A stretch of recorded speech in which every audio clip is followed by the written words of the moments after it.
नमस्कार, शीतस रेसिपीमध्ये तुमच्या मनापासून स्वागत। आज आपण बनवणार आहोत अगदी हॉटेलमध्ये किंवा स्ट्रीट स्टाईल अगदी छान मस्त मसालेदार बटरी छान चमचमीत अशी पावभाजी। अगदी घरच्या भाज्या उपलब्ध असतील त्यामध्ये बनवलेली। विशेष म्हणजे ही पावभाजी फक्त एकाच भांड्यामध्ये बनवलेली आहे, त्यामुळे अगदी राडा न होता झटपट होणारी मस्त अशी पावभाजी कशी बनवायची ते आज आपण पाहणार आहोत।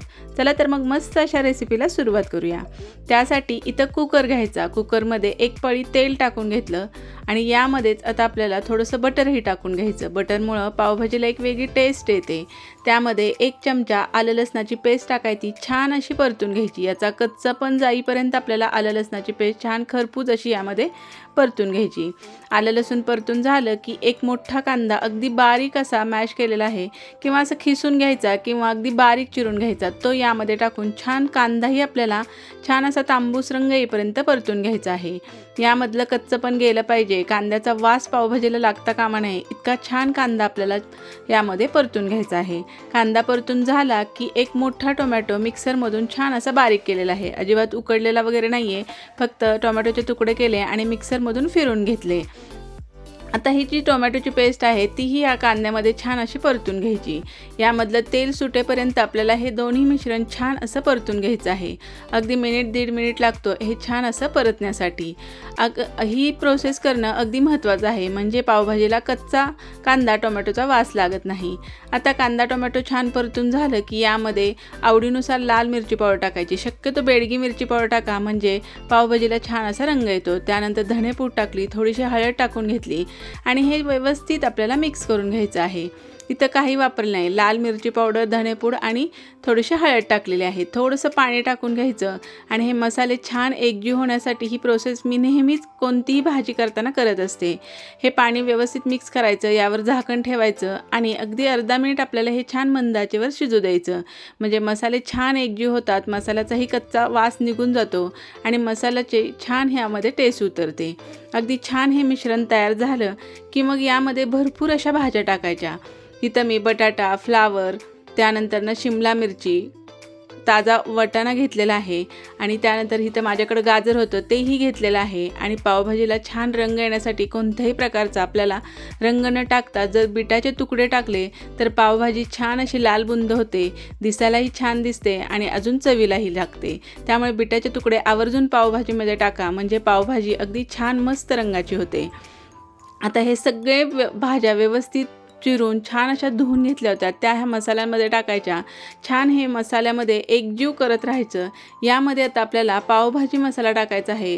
पावभाजी मसाला इथं मी 2 मोठे चमचे भरून टाकून घेतलेला आहे। चवीनुसार यामध्ये मीठ टाकून घ्यायचं आणि ह्या ज्या भाज्या आहेत त्या छान अशा आपल्याला ह्या मिश्रणामध्ये एकजीव करून घ्यायच्या आहेत, म्हणजे ह्या भाज्या छान अशा ह्यामध्ये मिनिटभर परतून घ्यायच्या आहेत। भाज्या छान अशा एकजीव करायच्या। आता तुम्हाला जर यामध्ये अजून वेगवेगळ्या भाज्या टाकायच्या असतील तरी टाकू शकता। पावभाजी म्हटलं की मुलं आवडीनं खातात, त्या निमित्तानं सगळ्या भाज्या पोटात जातात, त्यामुळे यामध्ये अजून वेगवेगळ्या भाज्याही तुम्ही टाकू शकता। आता यामध्ये ह्या भाज्या बुडतील इतपत पाणी टाकायचं। मी इथं ग्लासभर पाणी टाकलेलं आहे आणि व्यवस्थित हे मिक्स करून घ्यायचं। तुम्ही पाहू शकता खूप जास्तही पाणी टाकायचं नाही, कारण पुन्हा आपल्याला आवश्यकता वाटली तर आपण वरून पाणी टाकू शकतो। भाज्या बुडतील इतपत यामध्ये पाणी टाकलं, कुकरचं झाकण लावलं आणि कुकरच्या 4 शिट्ट्या करून घ्यायच्या। आता कुकरवर अवलंबून आहे शिजण्यासाठी किती शिट्ट्या लागतात। इथं 4 शिट्ट्यामध्ये व्यवस्थित अशा ह्या भाज्या छान अशा शिजल्या जातात।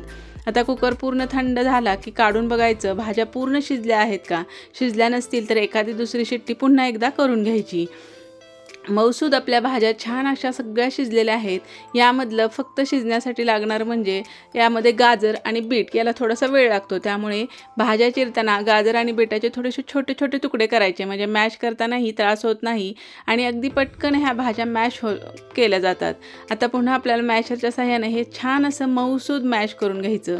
अगदी जितकं होईल तितकं आपल्याला हे मॅश करून घ्यायचं, कारण पावभाजी अगदी मऊसूद असते आणि थोडे थोडे ह्यामध्ये वाटाण्याचे तुकडेही दिसतात। दिसायला हवेत. अशा पद्धतीने मॅश केलं की सगळ्या भाज्या अशा छान मऊसूद मॅश होतात. वाटाण्याचे थोडे थोडे तुकडे दिसतात. आपली मस्त ही पावभाजी अशी मॅश करून झालेली आहे. आता ही घट्टसर आहे. यामध्ये पुन्हा थोडंसं उकळतं पाणी तुम्ही टाकू शकता किंवा साधं पाणीही टाकू शकता. गॅस चालू करायचा आणि हे पाणी ह्या मिश्रणामध्ये आपल्याला मिक्स करून घ्यायचं आहे. म्हणजे जितकी तुम्हाला पावभाजी अशी सैलसर हवी तेवढं यामध्ये पाणी टाकायचं. थोडंसं बटर टाकायचं. भरपूर अशी कोथिंबीर टाकायची. पावभाजीला बटर आणि कोथिंबीर भरपूर वापरायची. पावभाजी अगदी टेस्टी होऊन जाते. आता इथं छान असा पावभाजीला आपला रंग आलेला आहे. कोणत्याही प्रकारचा आपण यामध्ये रंग न टाकताही पावभाजी छान अशी लालसर झालेली आहे. पाव भाजण्यासाठी एका पॅनमध्ये बटर टाकून घ्यायचं. त्यामध्ये बारीक चिरलेली कोथिंबीर टाकायची.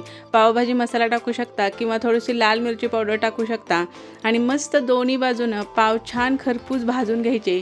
मात्र पाव भाजून ठेवायचे नाही. खाता वेळेसच आपल्याला गरम गरम असे पाव दोन्ही बाजूनं छान खरपूस होईपर्यंत बटरवर भाजून घ्यायचे. बटर नसेल तर साजूक तुपावरही पाव भाजा, अगदी मस्त लागतात. आपली पावभाजी मस्त अशी तयार झालेली आहे. पावही छान असे मस्त कुरकुरीत दोन्ही बाजूनं छान असे भाजून तयार झालेले आहेत. रेसिपी आवडली असेल तर नक्की करून बघा. व्हिडिओ आवडला तर लाईक करा, शेअर करा, चॅनलला सबस्क्राईब करा. पुन्हा भेटूया अशा छान मस्त आणि टेस्टी रेसिपीसोबत. तोपर्यंत मस्त खा, आनंदी राहा. हा व्हिडिओ पाहिल्याबद्दल तुमचे खूप खूप धन्यवाद.